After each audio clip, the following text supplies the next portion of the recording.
Terus Nah, Pak Trubus berarti banyak dong ya kebijakan yang dilakukan oleh pembantu presiden ini yang bertolak belakang dengan sebenarnya apa yang dimau oleh presiden itu sendiri ya, mungkin Pak Trubus. ya kalau dari itu sebenarnya kan namanya kan Undang-Undang Dasar 45 itu menyebut bahwa menteri-menteri itu adalah pembantu presiden, ya pembantu istilahnya, bukan wakil. Kalau wakil kan wapres, wakil presiden. Nah, sehingga sebenarnya tupoksinya adalah melekat kepada yang namanya presiden.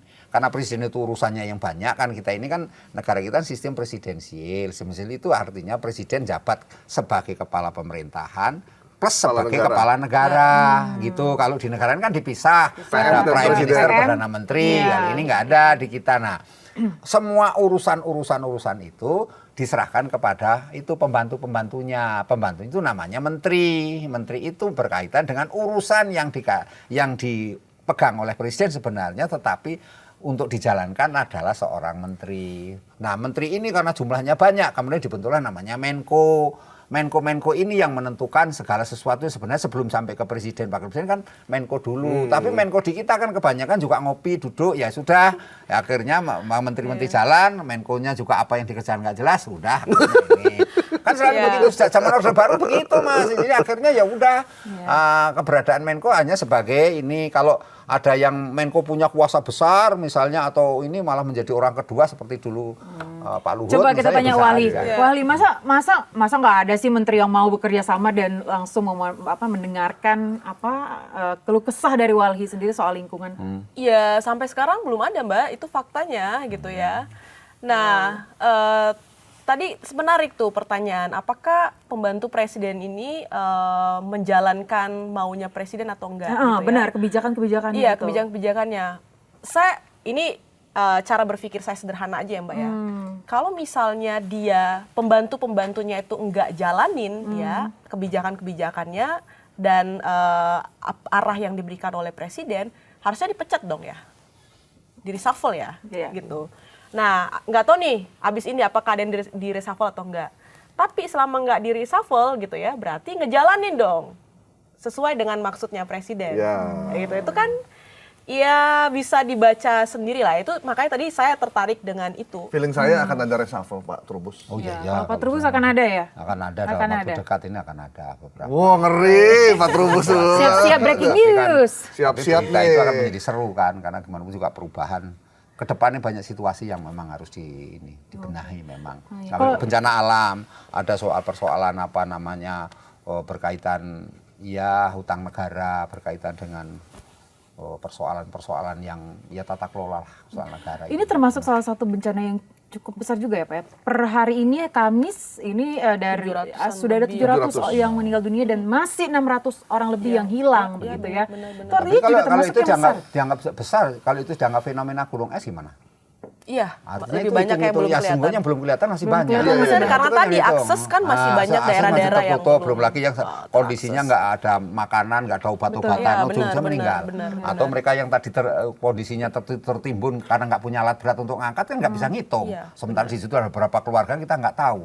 Kan itu jadi persoalannya. Sementara dalam posisi pelayanan publik kan daerah-daerah yang kondisi tertentu kan lumpuh. Artinya lumpuh itu nggak bisa, dopenya mau dopen dari mana? Karena semuanya sudah kena air bah semua kan. Banjir bandang itu kan menghapus semuanya. Nah, Walhi memprediksi nggak akan ada bencana-bencana ke depannya yang mungkin akan terjadi?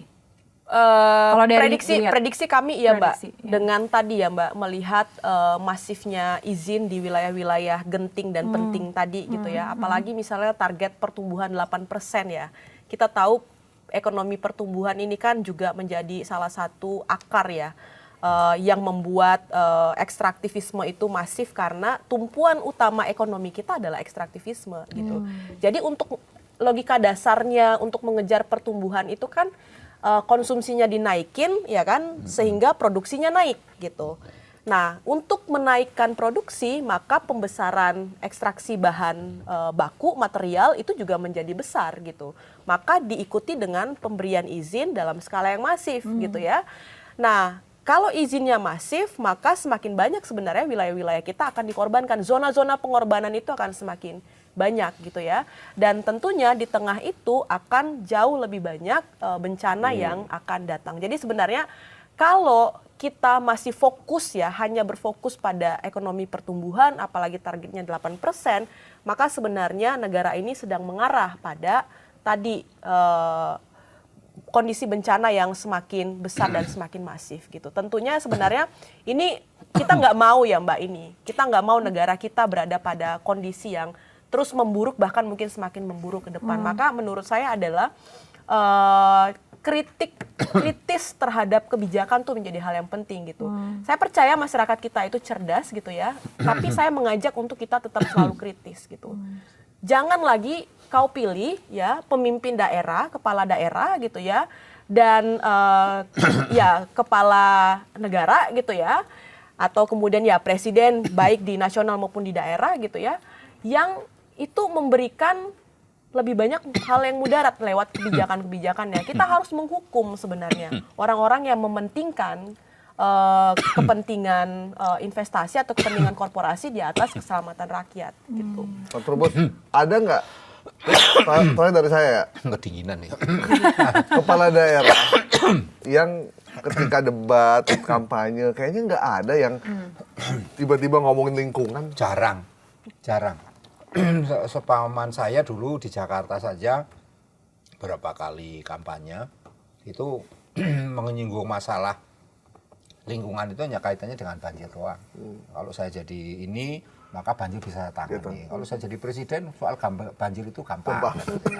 Itu doang. Saya yang batuk Tapi jadi ya. bagaimana yang lingkungan misalnya penataan kaitan dengan pemukiman, penataan dengan perbatasan itu seperti apa, tentang sampah seperti apa, sangat ini. Karena sebenarnya itu penyebab banjir, salah satu penyebab banjir itu ya. Tapi tidak pernah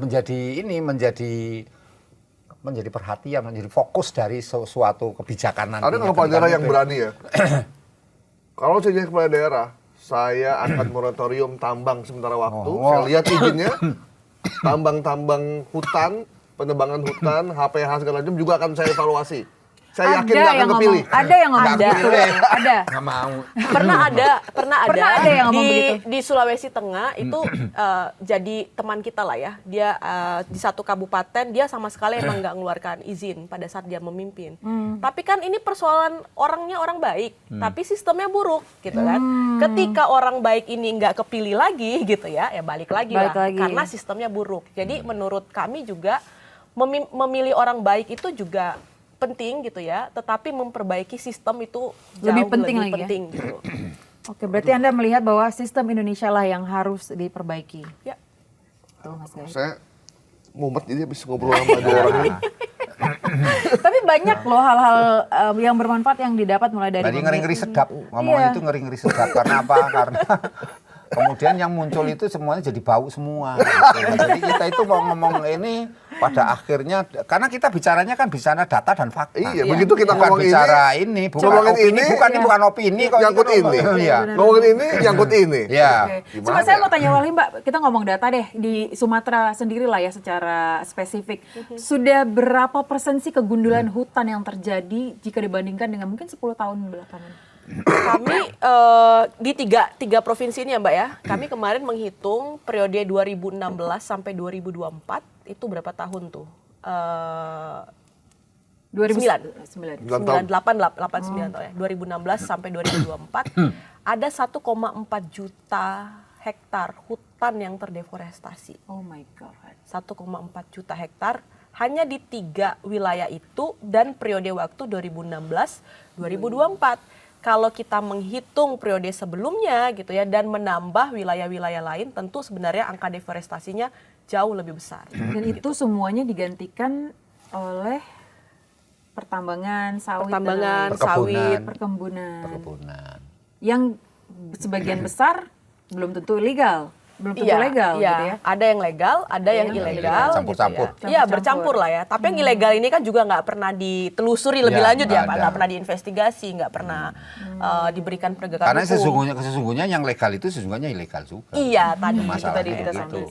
benar. Tuh Mas Gai, wah nggak berasa loh kita udah 1,5 jam loh ini ngobrol-ngobrol soal banyak sekali ya permasalahan-permasalahan yang memang harus dievaluasi lagi oleh pemerintah kita khususnya untuk masyarakat sekitar yang belum teredukasi tentang khususnya mitigasi bencana tadi ya. Mungkin ini ini ya tugas dari Menteri Sosial.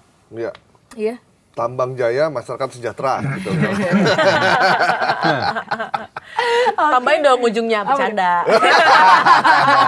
Kalau ada bercanda Omon-omon. aman ya. Oke, baiklah kalau begitu terima kasih Pak Trubus, Mbak Ya, Uli, sama-sama. makasih Terima kasih banyak.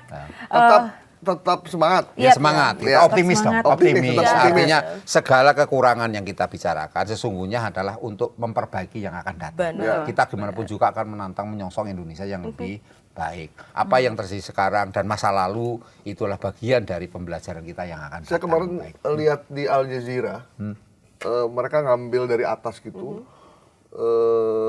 peristiwa banjir Sumatera.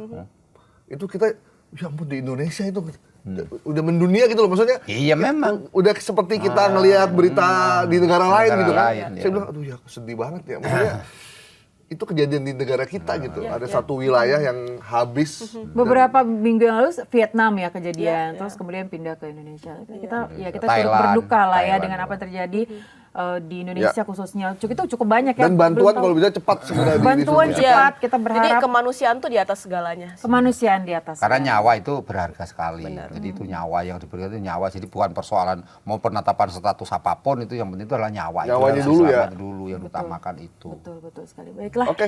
Silakan ditutup. Udah Mas. cukup lah. nggak usah itu. Pak Trubus terima kasih banyak. Terima kasih banyak Pak Uli. Ya, ya, ya. Kita ketemu Sampai jumpa lagi. di Bikin Terang minggu depan. Bye-bye. Ya.